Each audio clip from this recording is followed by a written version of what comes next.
প্রিয় দর্শক, আপনাদের সবাইকে স্বাগত অর্থ সংলাপে। অর্থনীতি, শিল্প বাণিজ্যের নানা খাত উপখাত নিয়ে বিস্তারিত বিশ্লেষণী আর সমসাময়িক আলোচনার এই অনুষ্ঠানে আমরা প্রতিদিন জানেন আমাদের বিজনেস নিউজগুলো দেখাই আর কোনো একটা বিষয়ের গভীরে যাওয়ার চেষ্টা করি আমরা। ওই সেক্টরের একজন বিশিষ্ট জন থাকেন আমাদের সাথে যে বিষয়টাকে বুঝিয়ে বলার জন্য। আজও আমাদের সাথে আছেন একজন, তিনি শওকত আজিজ রাসেল। তিনি আম্বার গ্রুপের চেয়ারম্যান এবং ম্যানেজিং ডিরেক্টর এবং রিহাবের এক্সিকিউটিভ কমিটির মেম্বার। জনাব শওকত আজিজ রাসেল, আপনাকে স্বাগত আমাদের অর্থ সংলাপে। আমরা আপনার সাথে যাওয়ার আগে একটু বিজনেস নিউজগুলো দেখে নিতে চাই আজকে কি আছে। আমরা দেখছি ফিনান্সিয়াল এক্সপ্রেস এখানে biased evaluation buy rating agencies raises concern. এটা একটা বড় সমস্যা হয়ে উঠছে ক্রমশ। আপনারাও জানেন যে বড় বড় কোম্পানিগুলোর রেটিং প্রয়োজন হয়। Top tax pairs may get CIP status. Is a good news যে যারা বড় ট্যাক্স দিবে, সবচেয়ে বেশি ট্যাক্স দিবে, তারা সিআইপি স্ট্যাটাস পেতে যাচ্ছে। গভর্নমেন্টের একটা ডিসিশন, এটা বাণিজ্যমন্ত্রী জানিয়েছিলেন গত পরশু দিন, এটারই একটা ফাইনাল ডিসিশন হলো। তারপর আমরা দেখতে পাচ্ছি ডেইলি স্টারের বিজনেস নিউজ দেখবো আমরা, contract manufacturing brings new hope for pharma companies. এটা একটা special story. Pharmaceutical sector, contract manufacturing, power infrastructure কি ফরেন ইনভেস্টমেন্ট। পাওয়ার ইনফ্রাস্ট্রাকচার এটা আমরা আগেও বলেছি, এখনও বলে আসছে, সবসময় বলা হচ্ছে যে ইনফ্রাস্ট্রাকচার এটা প্রয়োজনীয় হয়ে উঠবে। হাইটেক পার্ক কর্তৃপক্ষ নিয়ে বণিক বার্তা একটি বিশেষ প্রতিবেদন করেছে। এটা লতিফ সিদ্দিকী অন্তর্ভুক্ত ইয়াফেজ ওসমান বাদ, সুমন আফসারের একটা প্রতিবেদন। হাইটেক পার্ক নিয়ে কোনো কমিটি থেকে লতিফ সিদ্দিকে বাদ দেওয়া হয়েছে। তারপর আমরা দেখছি আমাদের অর্থনীতি, সাইদির নিউজটা এখানে শীর্ষে, সাইদির আমৃত্যু কাদণ্ড। তারপর আমরা এখানে বিজনেস নিউজ হিসাবে তেমন কিছু দেখতে পাচ্ছি না ওদের ফ্রন্ট পেজের উপরের ভাগে। তবে এরপর আমরা যাচ্ছি প্রথম আলোতে। প্রথম আলোর বিজনেস নিউজ বলছে সংকট মোকাবেলার নিজস্ব তহবিল নেই বিজিএমই এর। এটা একটা প্রতিবেদন। বিদেশি বিনিয়োগ বৃদ্ধির আহ্বান প্রধানমন্ত্রীর, এবং এই কালকে যে বিনিয়োগ সম্মেলন হলো সেখানে প্রধানমন্ত্রী এটা বলেছেন। এবং এই সম্মেলনটা একটা বড় ধরনের সম্মেলন। যেন রাসেল, আপনিও তো জানেন যে you are a very big investor, আপনার বিদেশির সাথে কম্পিট করেন। এই যে বাংলাদেশের যে সম্মেলনটা হলো কালকে, অনেক বাইরের ইনভেস্টরই এসছেন, আপনি কি মনে করেন যে ফরেন ইনভেস্টরদের জন্য আসলে কি এখন পরিবেশটা কেমন বাংলাদেশটা? আগে থেকে অনেক বেটার। এখন আমার মনে হচ্ছে যেন সহসাই আমরা ফরেন ইনভেস্টর দেখতে পাবো আমাদের দেশে। পরিস্থিতি ভালোর দিকে গেলে, আর একটু ভালো দিকে গেলে আরো বেশি দেখতে পারবো ইনশাআল্লাহ। তাহলে এটা কি রিবাউন্ড করেছে? মানে পরিস্থিতিটা মানে এক ধরনের ডিপ্রেশন ছিল। আপনার এক বছর আগে আমরা বলতাম যে দেশি বিনিয়োগ নাই, বিদেশি বিনিয়োগ নাই, এবং ইন্ডেক্সগুলো এটা শো করতো যে খুব ডিক্লাইন, মাইনাস। আপনার কি মনে হয় যে রিবাউন্ড করেছে কনফিডেন্স কিছু ফরেন বা লোকাল ইনভেস্টর? একটা প্যানিক কাজ করেছিল, মানে পলিটিক্যাল স্টেবিলিটি থাকবে কি থাকবে না, এরকম একটা ইনভেস্টরদের উপরে একটা সন্দেহজনক একটা কাজ করতো। তো আমার মনে হয় সেটা কেটে গেছে। এটা কি পলিটিক্যালি, মেইনলি পলিটিক্যাল, নাকি আরো কিছু রিজন ছিল এর সাথে? আরো কিছু ইনফ্রাস্ট্রাকচার ডেভেলপমেন্টেরও ব্যাপার ছিল। তো এখন তো আমাদের দেশে সবই হচ্ছে, রাস্তাঘাট, ব্রিজেস, পাওয়ার প্ল্যান্ট, প্রাইভেটে পাওয়ার প্ল্যান্ট হচ্ছে, যেগুলো কখনোই ছিল না আমাদের দেশে। এখন private TV, private radio, private roads, private power plant সবই হচ্ছে। তো আমি মনে করি যে আগামীতে এই সব ইনভেস্টমেন্টের জন্য ফরেন ইনভেস্টররাও আসবে। আমরা একটা জিনিস আসলে আপনার কাছে শুনতে চাই, you are very big investor, ডেনিমে লার্জেস্ট প্ল্যান্ট আপনাদের, তারপর আরও অনেক কিছু আছে, you are very big investor. আমরা সবসময় ইনফ্রাস্ট্রাকচার বা কিছু কিছু ক্ষেত্রে শুধু ফরেন ইনভেস্টরদের খুঁজি, মনে হয় যে ফরেন ইনভেস্টর ছাড়া কেউ হবে না। কনসোর্টিয়াম করে বা আপনাদেরকে যদি কোনো ধরনের পলিসিস দেওয়া যায়, যারা বাংলাদেশে বিগ ইনভেস্টমেন্ট করেছেন বিভিন্ন ইন্ডাস্ট্রিতে, আপনাদের কোনো স্কোপ আছে এ ধরনের ক্ষেত্রে? আমাদের দেশে এখন যেসব ইন্ডাস্ট্রি হচ্ছে এগুলা আমি মনে করি বড় আকারেই হচ্ছে, যেমন স্টিল মিল যেগুলো হয়েছে এগুলা দে আর ভেরি বিগ। তো এবং সিমেন্ট ফ্যাক্টরি যেগুলো হয়েছে সবই প্রাইভেট উদ্যোক্তা এবং প্রাইভেট ফাইন্যান্স, লোকাল ফাইন্যান্স। তো মনে হচ্ছে না যে ফরেন ইনভেস্টমেন্টের জন্য আমাদের একেবারে কোনো কিছু থেমে থাকবে। কিন্তু এই সরকারের মাথায় কিন্তু এই বিষয়টা নাই। মনে হয় যে যেন অনলি ফরেন ইনভেস্টমেন্ট শুধুমাত্র রিমেডি, এটা ছাড়া কোনো উপায় নাই। এই যে আপনাদেরও যে ক্ষমতা আছে, সেই ক্ষমতাটা কিভাবে শো করতে পারেন আপনারা? মানে যে আপনারা যে ইনফ্রাস্ট্রাকচারে ইনভেস্টমেন্ট করতে পারেন, আপনারা দেশে ফ্যাসিলিটিস ডেভেলপমেন্ট করেন, অবশ্যই সেটা কমার্শিয়াল হবে। সেটা কিভাবে হতে পারে? এই যোগাযোগটা গভর্নমেন্ট আপনাদেরকে ডাকবে, আপনারা যাবেন, অ্যাসোসিয়েশনগুলো, এখানে কি করার আছে? নিশ্চয়ই আপনি কখনো ভেবেছেন, আপনার ভাবনাটা কেমন? শিওর। এখন তো আপনি জানেন যে আমাদের দেশে ব্রিজও প্রাইভেটলি হচ্ছে, আমাদের লোকাল ইনভেস্টররাই করছে, লোকাল কন্ট্রাক্টরই করছে। তারপরে রাস্তার ঘাটও হচ্ছে, আব্দুল মোনেম বলেন বা বিভিন্ন কোম্পানি বলেন, ওরা করছে। এবং সরকার যদি আমাদের সাথে ডায়ালগ করে, আমার বিশ্বাস যে আমরা সিন্ডিকেশনের মাধ্যমে আমরা যে কোনো চ্যালেঞ্জের টেক আপ করতে পারি এবং ইনভেস্টমেন্টগুলো করতে পারি, অসুবিধা হওয়ার কোনো কারণ দেখছি না। আপনারা কি কখনো এই ধরনের গভর্নমেন্ট থেকে প্রপোজাল দেখেছেন, খুব কর্ডিয়াল প্রপোজাল পেয়েছেন আপনারা? হ্যাঁ, অলরেডি আমরা মালয়েশিয়ান যে প্রজেক্টগুলো আছে লোকালি, যে বাসস্থানের, সেটা লোকাল ইনভেস্টরদের সাথেই তারা করবে। এর আগেও এরকম একটা উদ্যোগ ছিল। তো মানে as the country is developing এগুলো আসবে, সবই আসবে। একটা বিষয় আমার কাছে মনে হয়, আমি একটু আপনাদের সেক্টরের ব্যাপারে একটু ক্রিটিক্যাল হতে চাই, সেটা হচ্ছে যে বিসিসিআই সহ আর কিছু সংগঠন আছে যারা খুব রিপ্রেজেন্টেটিভ, তাদের বোর্ডে কিন্তু আসলে খুব বড় ধরনের এন্টারপ্রেনারদেরকে দেখা যায় না, যারা খুবই অ্যাক্টিভ এন্টারপ্রেনার্স, যারা করার ক্ষমতা রাখে তাদেরকে দেখা যায় না। কিন্তু গভর্নমেন্ট সিস্টেমিক্যালি যোগাযোগ করতে হলে কিন্তু বিসিসি এর মাধ্যমে যেতে হয়, ডিসিসি এর মাধ্যমে যেতে হয়। এই যে গ্যাপটা, এই গ্যাপটা দূর করার জন্য বিকল্প কোনো ফোরাম হতে পারে যারা খুব বড় ইনভেস্টর বাংলাদেশে আছে? বিকল্প মানে এটাকে বাদ দিয়ে না বা এটাকে বাতিল করে না, আর একটু অ্যাক্টিভ সুযোগ করার জন্য। দেখেন, আমাদের দেশে BKMEA, BGMEA, BTMA, BCCI, Dhaka chamber, আর কত ফোরাম হবে? অলরেডি আমার মনে হয় যথেষ্ট ফোরাম আছে, এই অ্যাসোসিয়েশন, সেই অ্যাসোসিয়েশন।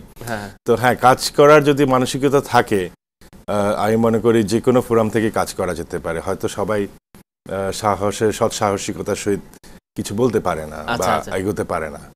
কেন এই ঘাটতিটা কেন? মানে এটা কি যে কোনো হ্যারাসমেন্ট হতে পারে বা কোনো ধরনের প্রতিবন্ধকতা আসবে, এই ভয়টা, নাকি আসলে? আমি মনে করি বা সত্য কথা বলতে কোনো সমস্যা নেই। সরকারও, আমি বর্তমান সরকার আমি মনে করি যে এনকারেজ করে, কিন্তু এটা কেমন জানি একটা মাইন্ডসেট রয়ে গেছে, এই মাইন্ডসেটের একটা সমস্যা। কিন্তু আপনাদের তো প্রচুর রিপ্রেজেন্টেটিভ এখন মানে আপনার ইয়েতে আছে, বিজনেস কমিউনিটির এখন আমার মনে হয় সবচেয়ে বড় রিপ্রেজেন্টেশনই কিন্তু বিজনেস কমিউনিটিতে, সংসদে। আপনি যদি গার্মেন্টস সেক্টরের কথা বলেন, প্রায় 30 জনের উপরে এমপি আছে সরাসরি, তারা প্রতিদিন গার্মেন্টস সেক্টরের সাথে জড়িত। আপনি যদি টেক্সটাইলসের কথা বলেন বা অন্যান্য সেক্টর থেকে বলেন, যে more than half of the members of parliaments are from business community.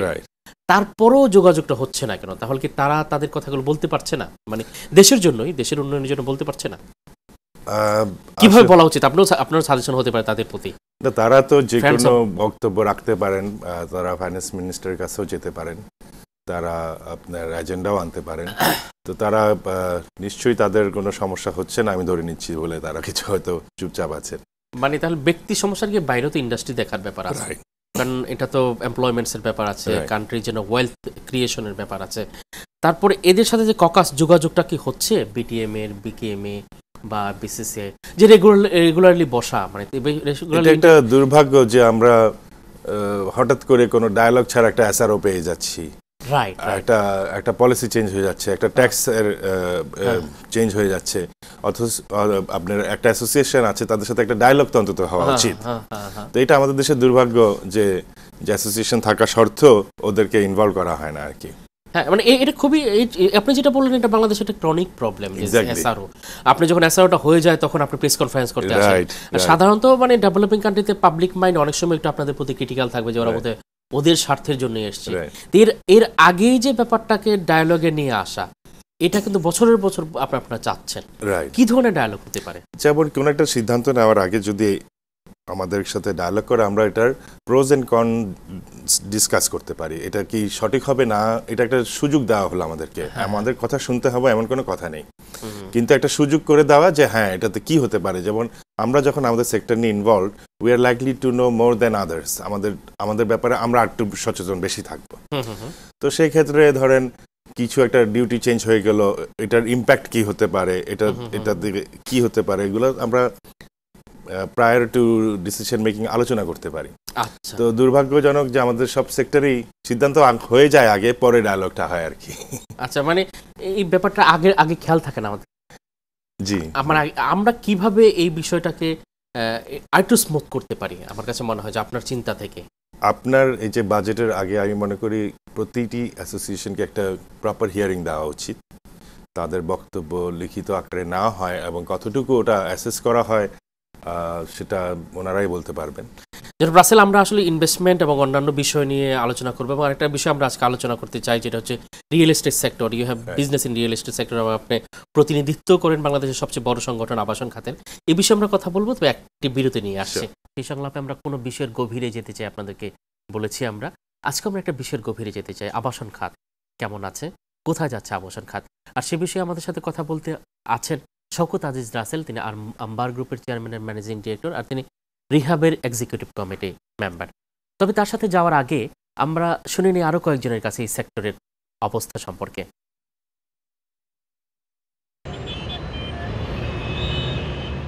চলতি বছর জানুয়ারিতে আবাসন খাত ব্যবসায়ীদের সংগঠন রিহ্যাব সরকারকে দেয়া এক তথ্যে জানায় এ খাতে অবিকৃত ফ্ল্যাটের সংখ্যা 22,572, যার মূল্য প্রায় 21,500 কোটি টাকা। ঢাকায় জমির অস্বাভাবিক মূল্য উল্লেখ করে ব্যবসায়ীরা স্বীকার করেছেন এতে তাদের ভূমিকার কথা। তবে এখন জমির মালিক চাইলেও আবাসন ব্যবসায়ীরা যথেচ্ছ মূল্য দিচ্ছে না বলে জানাচ্ছেন তারা। ডেভেলপাররাও কিন্তু ল্যান্ডের অফার কমিয়ে দিয়েছে। একটা সময় ছিল ডেভেলপাররা 50-50, 1 কোটি, 2 কোটি, 4 কোটি depending on the size of the land offer করতো। সেই অফারটা ধীরে ধীরে কিন্তু আবারও 40% দিকে চলে আসছে। এটা বায়ারদের জন্য একটা সুখবর আমি মনে করি। এছাড়া সম্প্রতি এখানে পরিস্থিতির উন্নতি দেখতে পাচ্ছেন খাত সংশ্লিষ্টরা। বিদ্যুৎ ও গ্যাসের নতুন সংযোগ দেওয়ার সরকারি সিদ্ধান্তে আবার ফ্ল্যাট কিনতে আগ্রহী হচ্ছেন ক্রেতারা। গ্যাস বিদ্যুতের একটা অসুবিধা ছিল, গ্যাস বিদ্যুৎ এখন পাওয়া যাচ্ছে, এটারও একটা এফেক্ট আসবে আগামীতে, যে মার্কেট আর একটু ভালো হবে এবং অন্যান্য জায়গাগুলো আমাদের ভালো পরিস্থিতি হচ্ছে এবং দেশও এখন একটা স্থিতির পরিবেশ বজায় আছে। অর্থনীতি বিশ্লেষকদের মতে এ খাতে মধ্যস্বত্বভোগীদের দৌরাত্ম্যই সবচেয়ে বড় সমস্যা। তা কমিয়ে ক্রেতাবান্ধব পরিবেশ ফিরিয়ে আনতে পারলে আবাসন খাতে স্থিতিশীলতা ফিরে আসবে। একটা বড় কোম্পানি একটা অ্যাপার্টমেন্ট ডেভেলপ করছে, 20টা 15-25টা অ্যাপার্টমেন্ট হবে, 30টা অ্যাপার্টমেন্ট হবে। ওইসব কোম্পানি তার মধ্যে 5-6টা বুক করে ফেলে দিল। সেই কোম্পানির তারা যেই দামে বুক করছে, কিন্তু তারা বিক্রি করছে প্রতি স্কোয়ার ফিটে আবার তার সাথে একটা প্রফিট লোড করে দিয়ে অ্যাবসলিউটলি ডুইং নাথিং। এইভাবে তো জায়গার দাম বেড়েছে। যদি দামটা কম হতো কিংবা যদি এটার সুদের হার কম হতো তাহলে দাম লোকজনের মধ্যে এই কেনার স্পৃহাটা আরও বাড়তো। রিহাবের তথ্য মতে গত 20 বছরে ডেভেলপার কোম্পানিগুলো সারা দেশে 1 লাখ অ্যাপার্টমেন্ট ইউনিট সরবরাহ করেছে। মোট দেশজ উৎপাদনের 12-15% আসে এই আবাসন খাত থেকে। নাজিব নিয়াজ, 71, ঢাকা। প্রিয় দর্শক, আমরা আরও দুজন ব্যবসায়ীরা এই খাতে, তাদের কাছে শুনলাম এটার বেশ কিছু ক্রিটিক্যাল অ্যানালিসিস, মানে আচরণ যেখানে করছে, এই মার্কেট কী ধরনের বিহেভ করছে, যেখানে জমির দাম কমছে কিন্তু আবার যে স্থিতিশীলতা আছে এক ধরনের প্রাইসের ক্ষেত্রে। আরেকজন ব্যাংকাররা কিন্তু সবসময় ফলো করেন ইন্ডাস্ট্রি কোন দিকে যাচ্ছে, কী ধরনের অ্যাক্টিভিটিস হচ্ছে ইন্ডাস্ট্রিতে। একজন ব্যাংকারও এটা বিশ্লেষণ করলেন।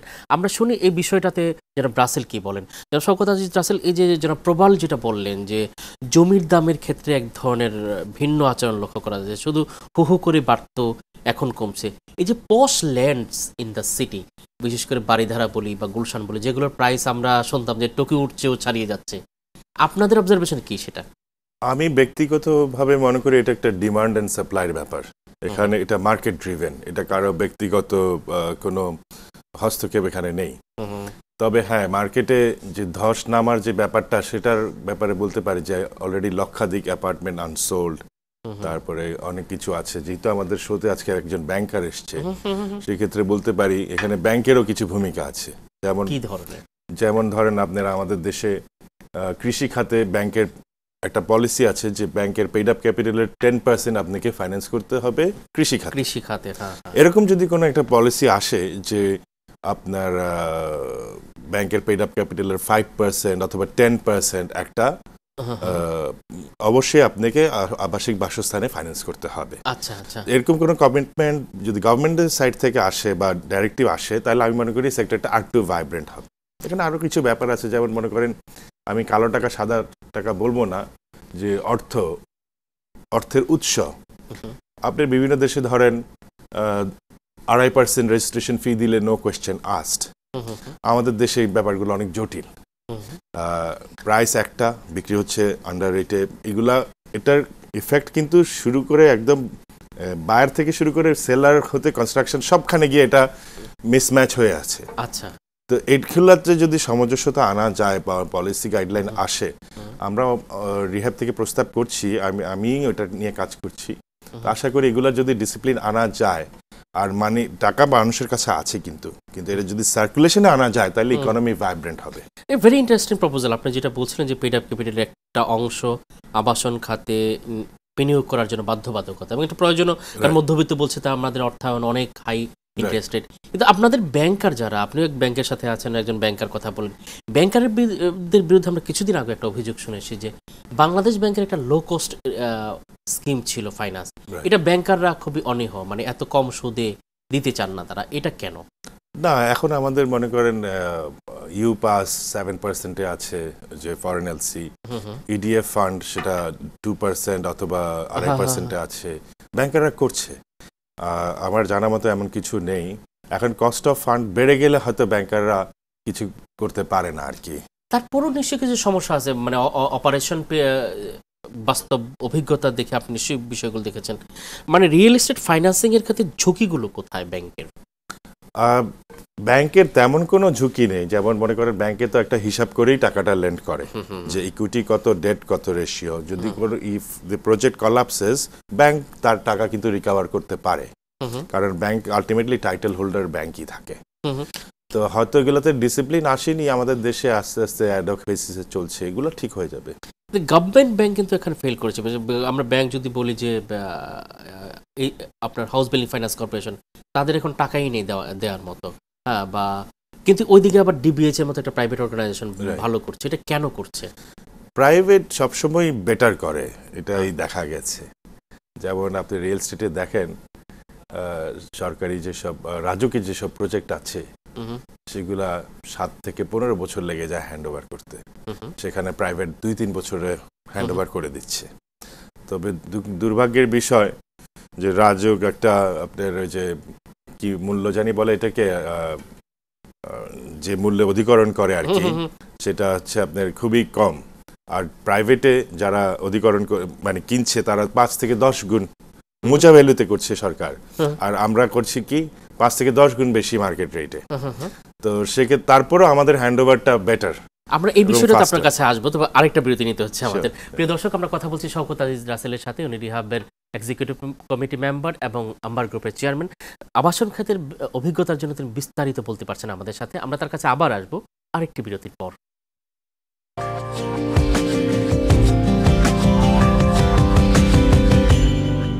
প্রিয় দর্শক, ফিরে এলাম অর্থ সংলাপে। আমাদের সাথে আছেন শওকত আজিজ রাসেল, তিনি আম্বার গ্রুপের চেয়ারম্যান এবং এক্সিকিউটিভ কমিটি মেম্বার রিহ্যাব।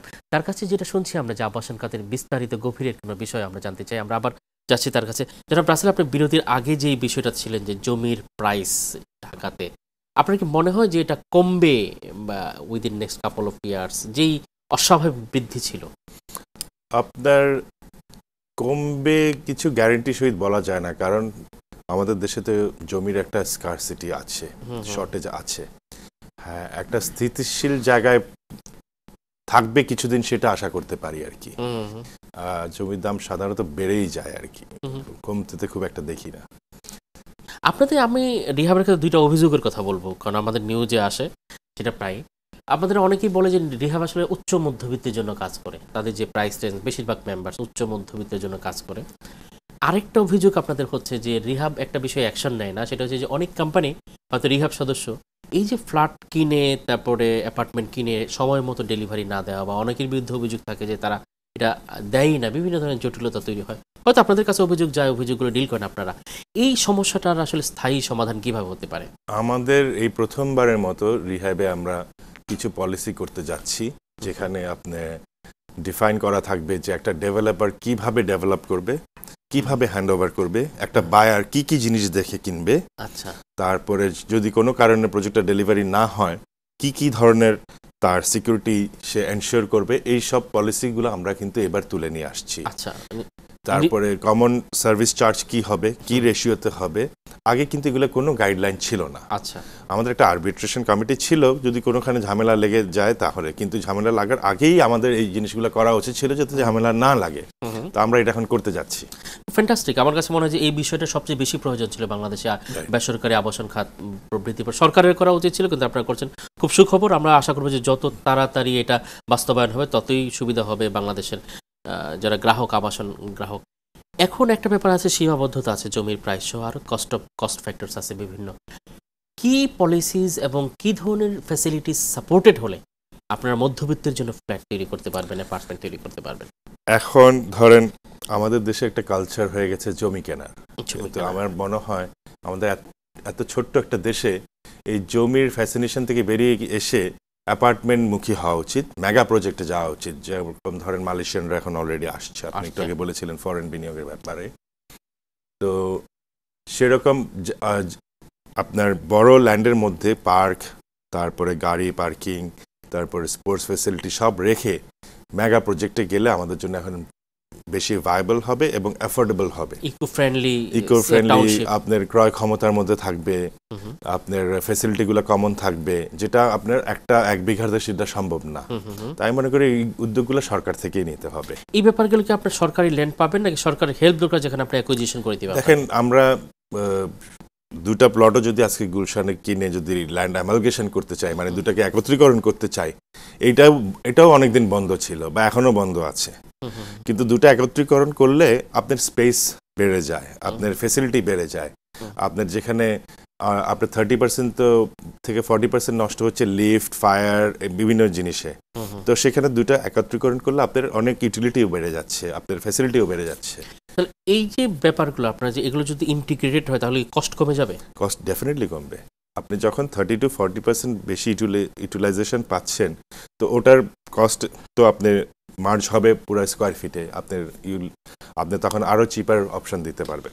এখনকার কস্ট ফ্যাক্টরগুলো কেমন? মানে আপনাদের যে সাপ্লাইজ অফ বিল্ডিং ম্যাটেরিয়ালস বা আলাদার সার্ভিসের যে কস্ট 2 বছর আগের তুলনায় এখন কেমন? এটা প্রাইস অনেক বেড়েছে। এটা কি বাড়তেই থাকবে?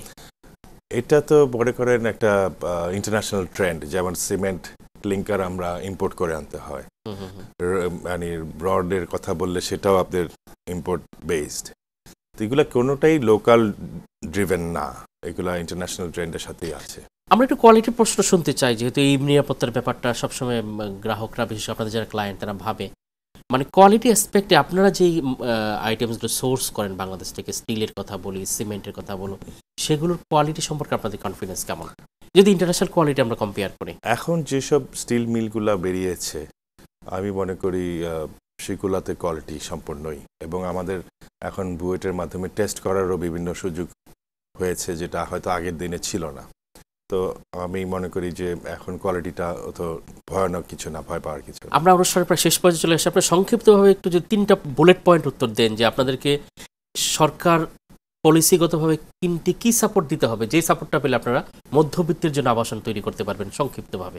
আমাদেরকে যদি অধিকরণ করার জন্য সহযোগিতা করে, যেমন আমাদের কষ্ট হয় ল্যান্ড কিনে ডেভেলপ করতে, যদি সরকার অধিকরণ করার জন্য সহযোগিতা করে, আমি মনে করি আমরা খুব লো কস্টে অ্যাপার্টমেন্ট দিতে পারবো। আমরা আশা করবো যে লো কস্ট আবাসন পাবে মধ্যবিত্ত। এই প্রত্যাশা রেখে আজকে আমাদেরকে এখন শেষ করতে হচ্ছে। আপনাকে অনেক ধন্যবাদ একাত্তরে আসার জন্য। প্রিয় দর্শক, আমরা শওকত আজিজ রাসেলের কাছে শুনলাম, আম্বার গ্রুপের চেয়ারম্যান এবং রিহ্যাব এক্সিকিউটিভ মেম্বার। তার যে বিশ্লেষণগুলো, এটা খুব বাস্তববাদী বিশ্লেষণ এবং খুবই পয়েন্টেড আউট যাকে বলে, এবং যেহেতু তার বাস্তব অভিজ্ঞতা আছে, এই অভিজ্ঞতার আলোকে উনি ব্যাপারটা দেখেছেন। হয়তো উনি নিশ্চয়ই ওনার সেক্টরের স্বার্থের কথা ভেবেছেন, আবার মধ্যবিত্তকে কিভাবে দেওয়া যাবে সেই কথাটাও বলেছেন। আমরা আশা করব যে সরকার এই বিষয়গুলো ভাববে, পলিসি মেকার এই বিষয়গুলো ভাববে, মধ্যবিত্তের আবাসনের যে স্বপ্ন, সেই স্বপ্নটা কার্যকরভাবে বাস্তবায়ন হবে। এই প্রত্যাশা নিয়ে আজকে এখনই বিদায় নিতে হচ্ছে। কাল আসবো নতুন কোনো অতিথি, নতুন কোনো বিষয় নিয়ে। আপনাদের সবাইকে অনেক ধন্যবাদ।